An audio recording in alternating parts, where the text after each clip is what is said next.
যখনই মসজিদের মিনারায় আজান শুনে কাপ দিয়া ওঠে নামাজের ওয়াক্ত হইছে, যখনই আল্লাহর বান্দা পড়ে সুবহানাল্লাহ, তখনই তার দিল কাইবা ওঠে আমার মালিকের নাম নিছে।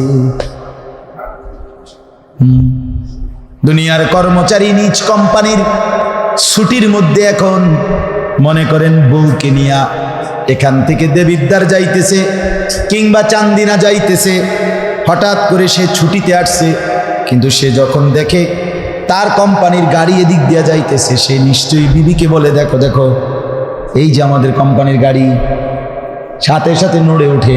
ঠিক কিনা বলেন?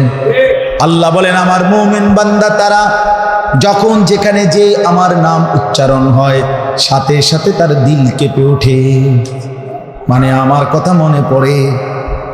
কার কথা? আল্লাহর কথা। যে দিল আল্লাহর কথা মনে করে না, যেই জবান আল্লাহর নাম নেয় না, তুমি ভাইয়া জীবিত না, তুমি মরে গেছো বহু আগে। খোদার কসম, নবী বলছে যেই জবান আল্লাহর জিকির করে না সে মৃত, আর যেই জবান আল্লাহকে স্মরণ করে সেই কেবল জীবিত। মাসালুল্লাযী ইয়াযকুরু রাব্বাহু ওয়াল্লাযী লা ইয়াযকুরু রাব্বাহু মাসালুল হাইয়্যি ওয়াল মাইয়িত। নবীজি বলেন আল্লাহর স্মরণ করে আর যে করে না উভয়ের উদাহরণ হলো জীবিত এবং মৃত। এজন্য হযরতে খালিদ ইবনুল ওয়ালিদ নাম শুনছেন না? নবীর বিখ্যাত সাহাবী হযরতে ওমর রাদিয়াল্লাহু তাআলা আনহু একদিন ওনাকে জিজ্ঞেস করেছিলেন, খালিদ ৬০,০০০ কাফেরের বিরুদ্ধে যুদ্ধ করতে তোমার সাথে কয়জন লাগবে?